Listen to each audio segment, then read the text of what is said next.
the entire approval and promotion of GMOs was based on industry manipulation and political collusion.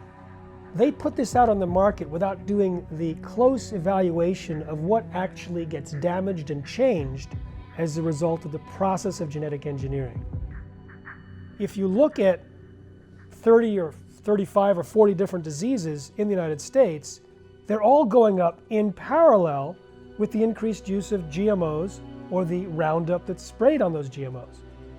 We're talking autism, diabetes, deaths from obesity, Parkinson's, Alzheimer's, high blood pressure, kidney disease, deaths near end-stage kidney failure, leukemia, several types of cancer, and the list is long.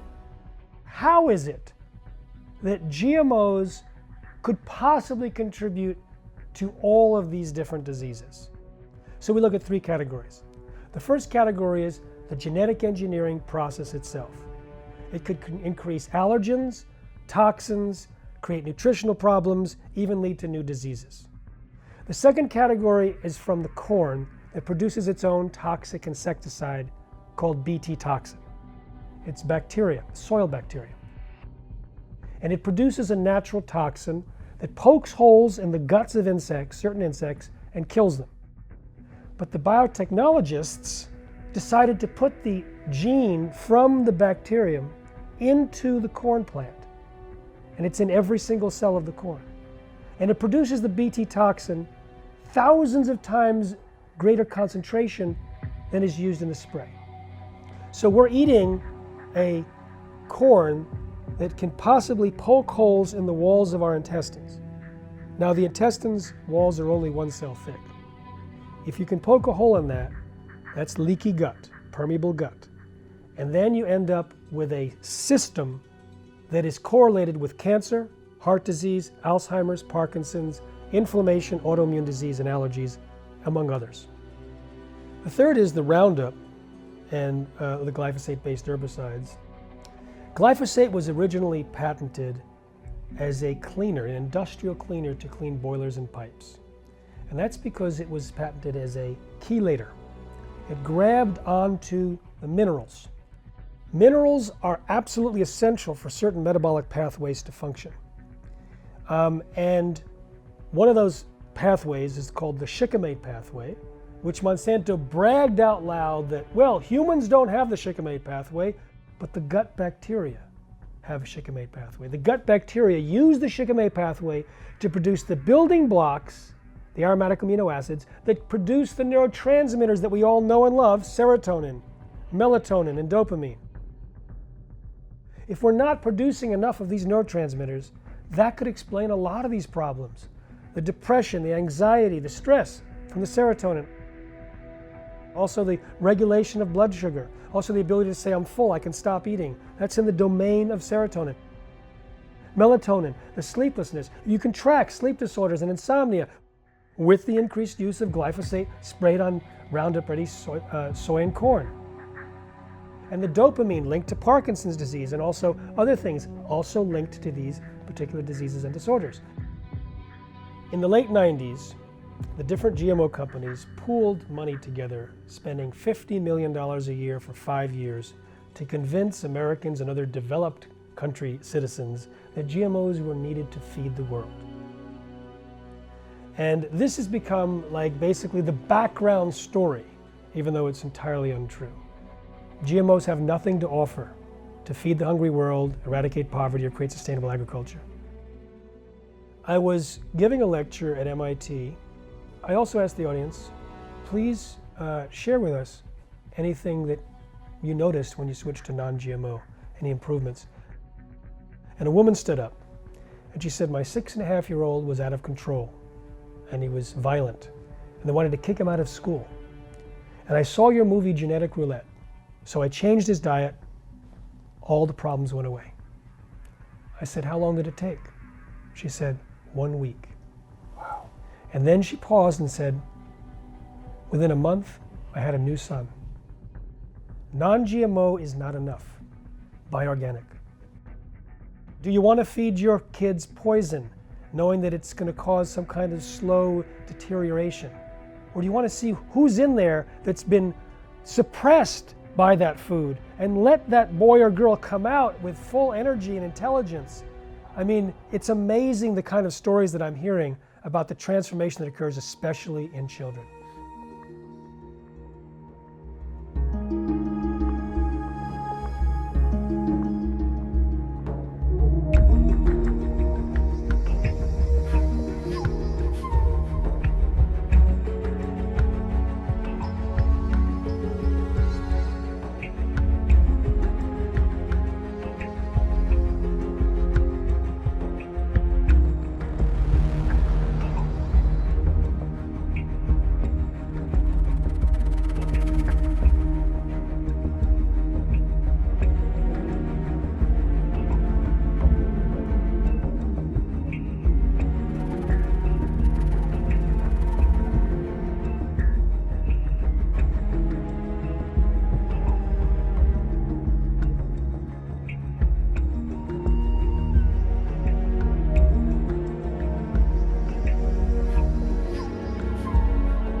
There's no other companies that I can think of that are doing more damage to the world today than these companies like Monsanto and Dow and Syngenta and BASF, and these companies that are altering our soil, and that's running off into our water supplies. So it's poisoning the water, it's poisoning the soil of the earth, and it's poisoning the air of the earth. What do we need to survive? We need clean water, we need clean food, and we need clean air. And these companies are contaminating all three of those processes. We have proof now that glyphosate, atrazine, some of the herbicides, as well as the genetically modified foods that have been created in the past, cause damage to the bowel, cause damage to the body, cause damage to the immune system, because we know now that all organ systems in your body are controlled from the gut. And so, it makes you wonder, if you want to wipe out a population, or if you want to create illness across the globe, globally, what is the first place that you attack? You attack the gut of every single individual. Was there some planning behind this? Because they know, or do they know, that if they disrupt and damage the gut, that they're ultimately going to create massive amounts of disease and sickness in the population all over the world. The main cause, if you want to look at the root cause of disease, and you want to take it even a step farther from people eating and being exposed to all these chemicals, then you start looking at who is producing these chemicals, right, who is approving these chemicals. You have massive allergies that are happening right now with children because of the genetically modified foods. The Columbia University Medical Center just came out with a study on this CRISPR technology, this gene editing technology, and they found hundreds of mutations that can happen using this technology. So we have a serious problem on our hands right now, especially in the United States and around the world, because this is the direction these companies are going. If you eat a genetically engineered produce, you could be potentially changing your genes, changing your DNA, and you could become a hybrid. I always say it's we the people that are the ones that create the fastest change. Change your lifestyle, switching over to organic, clean, healthy food, and healing the gut first. Disease starts in the gut, but health also starts in the gut at the same time. The biggest, deepest, darkest secret the medical profession hopes you never find out is how you can heal yourself without them involved.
Quite rich that Western mainstream media is now talking about the suffering of the people in Síria-Guta.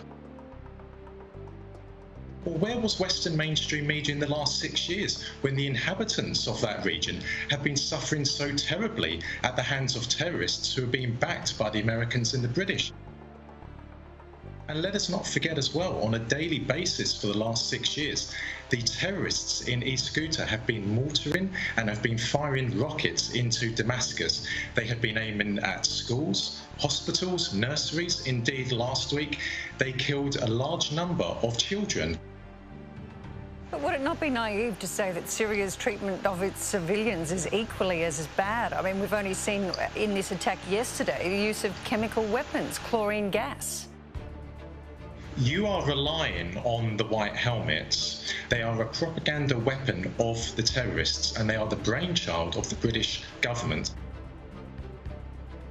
And at the same time, even worse than being a propaganda tool, the white helmets are actually Islamist terrorist fighters themselves. We have independent witnesses, we have independent footage of white helmet individuals standing over the bodies of dead Syrian soldiers. You must not rely on the white helmet. Well, they're controversial comments, to say the least. We'll discuss. They're controversial in your opinion. In your opinion. They're not controversial to people in East Aleppo. If you go to East Aleppo today, which was under the control of Al-Qaeda, they will say my comments are controversial. They will say you are controversial. The Syrian army does not target its own people. The Syrian army is targeting terrorists. The reason why ISIS is on the verge of a total defeat in Syria is because of the combined military operations of the Syrian military, the Russian military, and the Iranian military. And quite frankly speaking, the world should be grateful for what Syrian soldiers are doing every single day of the week. They are sacrificing their lives to defeat the scourge, the evil that is Islamist terrorism. Every single step the Syrian army advances in Syria makes the streets of Sydney, of London, of Washington and Paris safer.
Yo creo que está siendo la última fase casi, digamos, de esta guerra en la que el imperialismo está perdiendo la guerra.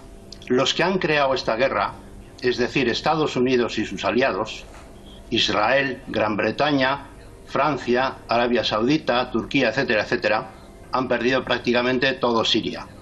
Entonces es uno de los últimos reductos que les queda y entonces están desesperados y como sea quieren parar la guerra y quieren preservar de alguna manera los terroristas a los que protegen en la Guta. Entonces es por eso por lo que están sacando tanto ruido, porque son los últimos bastiones, los últimos cartuchos que les quedan. Están queriendo repetir el guión que pasó en Alepo. En Alepo, como era una zona importantísima, geoestratégica, fundamental en el proceso de la guerra, inventaron a través de la prensa millones de rollos como que asesinatos, bombardeos de hospitales, bombardeos de escuelas, matanzas de civiles, para tratar de que la ONU condenara y poder provocar una intervención militar. Bien. Aquí está pasando lo mismo. Están recurriendo a una mentira brutal de que hay un masacreo de la gente y tal, cuando en realidad casi todos los muertos que ha habido en la Guta mismo han sido obra de los terroristas. Son los que tienen raptados y utilizando como escudos humanos a la población civil. La ONU, hay que ser conscientes que siempre está apoyando al imperialismo, que siempre hace lo que dicen los Estados Unidos y sus aliados. Y ahora el recurso a la ONU ha sido para paralizar un poco la guerra, no tanto por el tema humanitario, que eso les importa un bledo a los americanos y compañía, sino para reorganizar seguramente sus fuerzas que están muy debilitadas y para poder aprovisionarles de más armamentos. La guerra de Siria ha sido una guerra que ya hay muchos testimonios que indican que estaba programada con mucha antelación, mucho antes que 2011, que estaba programada por el imperialismo por toda una serie de razones, por su situación geoestratégica, su postura antisionista. Había un montón de razones que motivaron al imperialismo a crear una guerra desde fuera contra Siria. Yo creo que Rusia no está en ningún caso por partir Siria. Ha defendido siempre la integridad de Siria en todo momento y seguirá con ello.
denn die Rüstungsausgaben auf dieser Welt verteilt?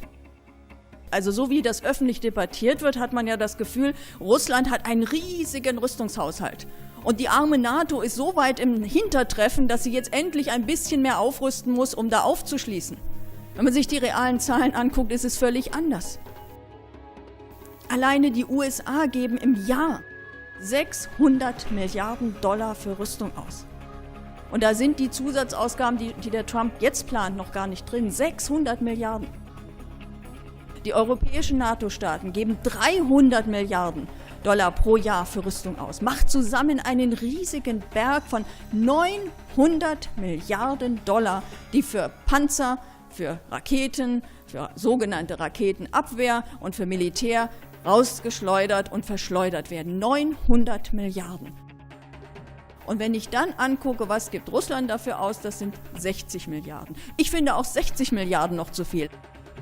Aber den Leuten zu erzählen, dass wir nach 900 Milliarden Dollar Rüstungsausgaben aufrüsten müssen, um gewappnet zu sein gegenüber einem Land, das 60 Milliarden im Jahr für Rüstung ausgibt, das ist doch wohl einigermaßen absurd. Und wer sowas erzählt, versucht die Leute für dumm zu verkaufen.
Despite all our protests, the US machines started working, the conveyor belt started rolling. There are missile defense systems in Alaska and California. As a result of NATO's eastward expansion, they've set up missile systems at 2 new European locations. One has already been deployed in Romania, and another will be set up in Poland soon. Even now, they're working at full speed. Well, I think that this is a speech of enormous importance. What was Vladimir Putin's intent was to sober up the West and to bring them back to realities. He said that Russia stood ready to defend its friends and allies with instantaneous response to any attack on them. If I'm not misreading, that means an attack on Syria, an attempt to remove the Assad regime, could result in a direct nuclear showdown with the United States. The same was true of Iran and of Russia's other friends, whom the United States has been trying to bully in every which way. How can a country which has only 10% of the military budget and 10% of the GDP of the United States, how can it compete and project its ambitions for a role in the world? The answer was clear, by being head and shoulders above the rest of the world precisely in its defense capabilities and demanding the respect of its capabilities and of its intelligence and of its people and their dedication through the development of these systems. There will be a calling upon Moscow to re-enter into overall full landscape arms negotiation talks. That is certainly what Vladimir Putin is looking for. It will make the U.S. generals, the Pentagon, the whole military budget that's been endorsed by Congress look like chumps. So the United States, whatever it says publicly, is going to have a deep rethink of everything it's spending now on military because it's useless. We already are in a new arms race. Entrenched, more entrenched, there's no way it can be more entrenched except when President Trump gets ready to press the nuclear button.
I believe that data is the new oil. And I'm saying it in this country because I believe that the prosperity that oil brought in the last 50 years, data will bring in the next 50, 100 years if we use it the right way.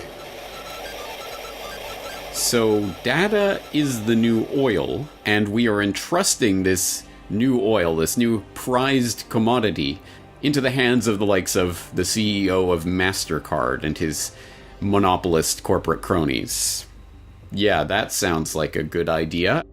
That was also the conference at which they announced Neom. Yes, the $500 billion mega city in the desert, over 10,000 square miles, 33 times bigger than New York City, that is going to be the techno-smart city of the future.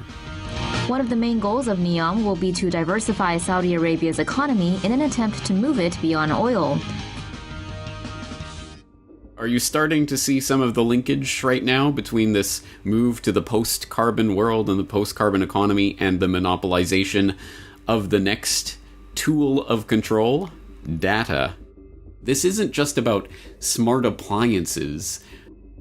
This is about smart, networked everything, and the entire reordering of society that is implied by this revolution that we are currently undergoing. This is about the cashless society, driverless cars, 5G networks, nationwide facial recognition databases, and artificial intelligence. But it is important to understand that all of these technologies are resting on an infrastructure that is being put into place right now, and that infrastructure is the smart grid that is being slotted in right now. Look at the history of it just a little bit. The smart grid movement was snuck in 2009 by Barack Obama. But here's the thing that's greatly disturbing, is that in 2009, it not only happened in the United States, it happened all over the world. It happened in European countries, in Great Britain, in China, in India, Japan. At the same time in 2009, all these countries decided to throw stimulus money at creating a smart grid in all these various countries. And furthermore, there was a parallel movement to create a global smart grid where all of the individual smart grids within countries would be rolled up into one giant smart grid. Some people call it the energy web, to control all of the energy produced and consumed in the world from a single control point. I saw that there was a masterminding going on a global basis, because that can't happen spontaneously everywhere in the world at the same time. Somebody's pulling the string to make it happen.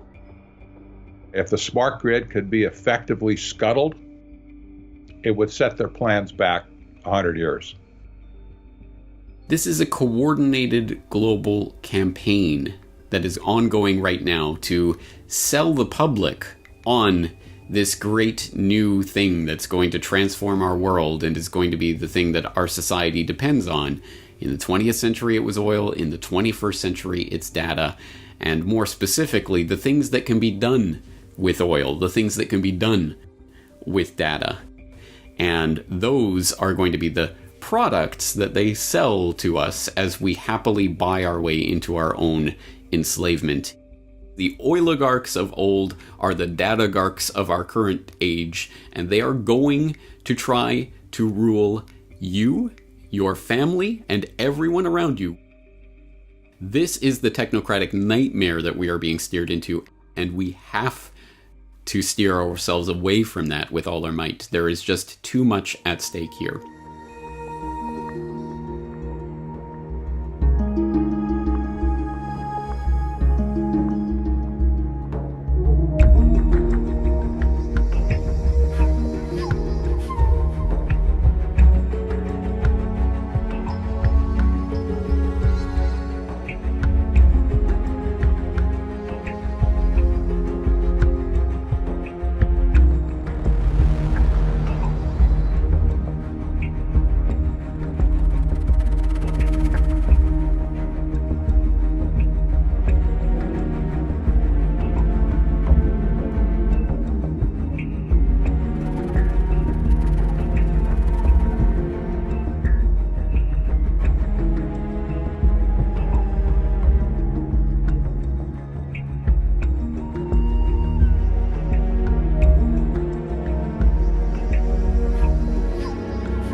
The problem with these short distance 5G millimeter antennas and broadcasters, they don't go very far and they don't go through buildings very well.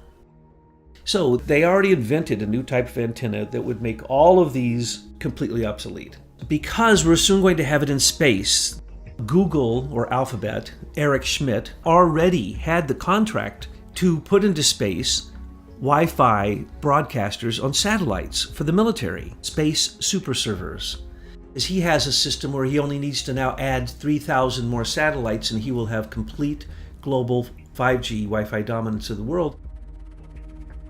This broadcast of this type of millimeter 5G, as they call it, is like projecting a cloud of electromagnetic frequencies, but on such a high level that it is basically the speed of light. So there's a battle between Eric Schmidt and Elon Musk. Elon Musk and all this stuff going into space, those are satellites. He's doing experiments in different parts of the world. The one that didn't make it into space and blew up recently, that one was headed for South Africa. Why was he going to broadcast Wi-Fi to South Africa? Because it is for human control, not for giving cell phone connectivity. Elon Musk says he can cover the whole world with 4,100 satellites, and he's already got 17 of them in space. Will Elon Musk take over so that he can get his satellites up there so that America can act like it's a corporation that can then have control over everything? The last thing that they want is a human being or any moving device to have any free will that isn't controlled by what they call remote aggressive management. In the Internet of Things, it points out that this type of fascism must be controlled by a system that is pervasive Wi-Fi so that they can turn the human being into wetware. So that they can have off switches in your brain. You can simply set a certain frequency, a millimeter frequency, and beam it to a human being, and their skin, through every pore in their body, its conical shape becomes an antenna. It can receive these millimeter waves, and the wetworks that are inside of them, which are going to be added, will make you controlled by 5G. It's pervasive. No one will be able to hide.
It's basically a digital prison that's coming online.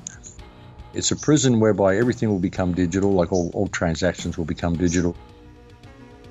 And if you think outside the box, they'll introduce some sort of a social credit system the way they've done in China recently.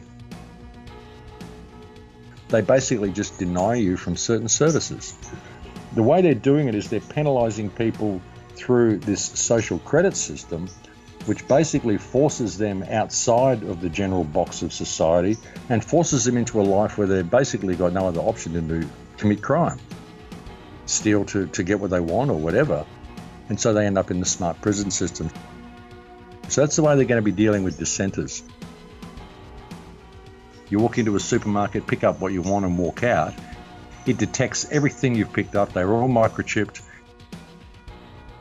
It detects you when you walk in, it detects you as you walk out, it detects what items are in your bag, and it takes the necessary amount out of your account.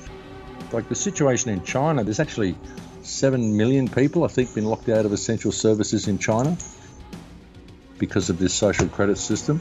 And they just go to do something one day and find they can't do it. There's no notification, there's nothing, and there's no appeal process.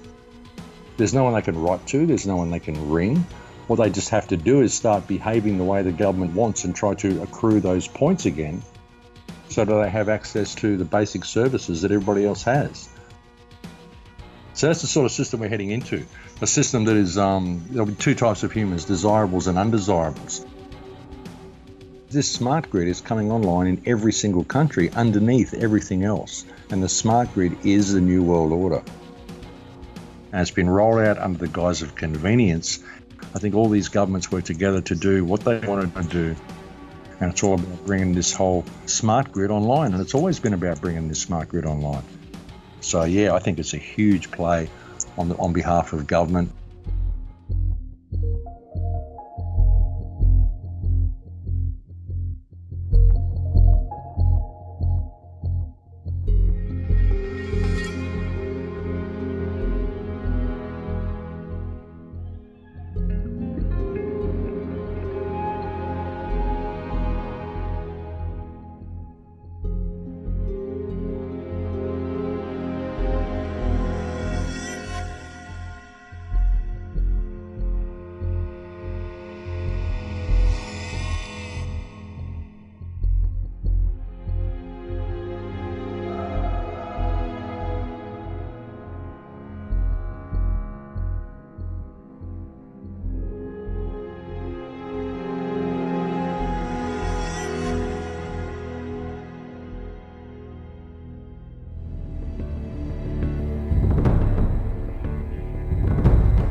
It looks genuine to me. That is exactly how I would expect craft to behave. I see this as a battle between two off-planet fleets.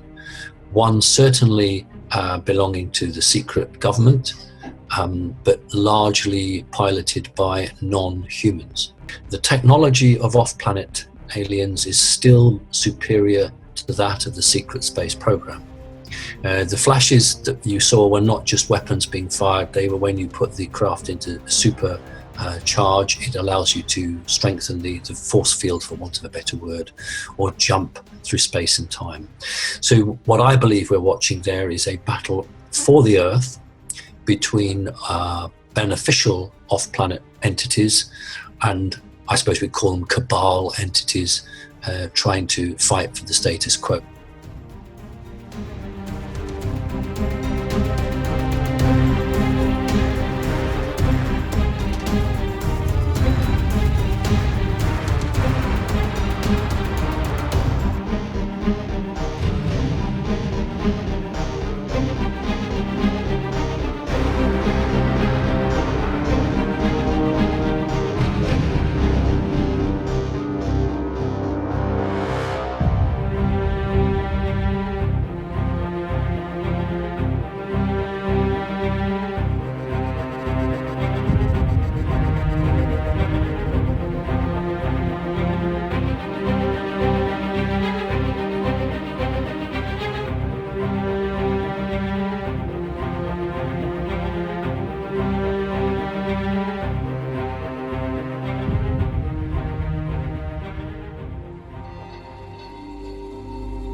once we go through this consciousness shift, we're going to have a closer connection with our higher selves and the Akashic realm. No one will be able to deceive you. No one will be able to sit there and lie to you. No one will be able to hide anything. It'll all be accessible. And the longer we spend in this new consciousness vibration, and the more we learn how to use it, the more and more impossible it becomes to hide anything from us. That is the reason why these different Rothschild and Rockefeller groups recently tried to cause a civil war within UFO communities. We're coming together too much for their taste. They cannot allow us to come together and begin to focus and co-create. They're going to do everything in their power to prevent that. But until we begin to stand up and use our own power, then we're always going to be slaves. And as soon as we realize that, we're creating a new reality. So I'm asked, what's going to happen first? Are we going to get disclosure, and then there'll be an ascension, and then our consciousness expands? My answer is, I don't know. We're going to co-create that reality together. It's up to each of you how this is going to unfold. But we got to put aside these different belief systems, not allow them to even be a part of the conversation.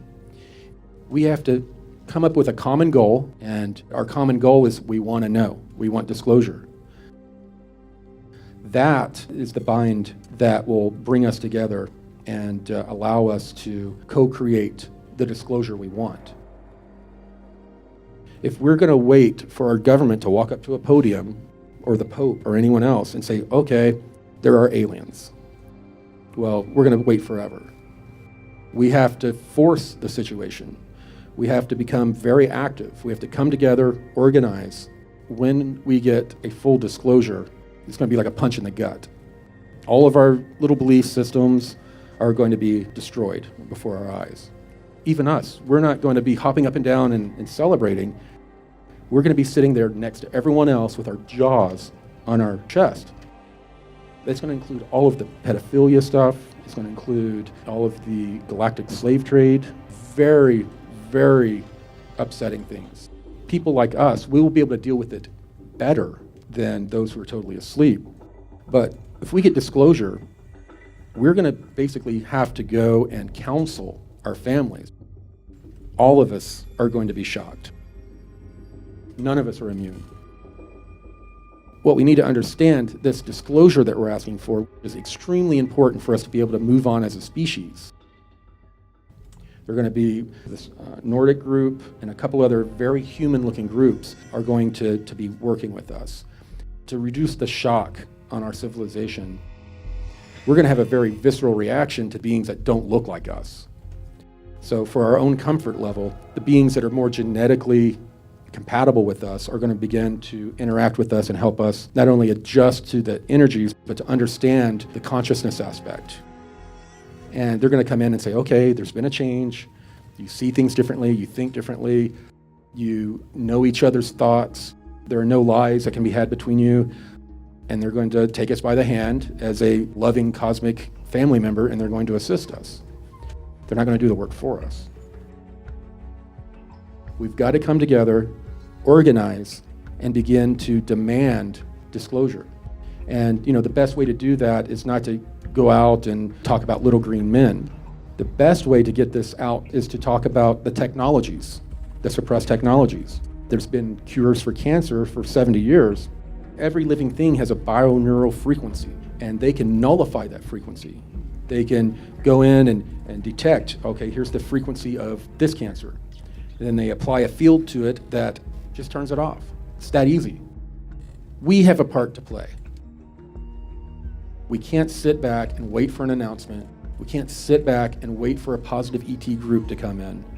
They're sitting back waiting for us, to be honest.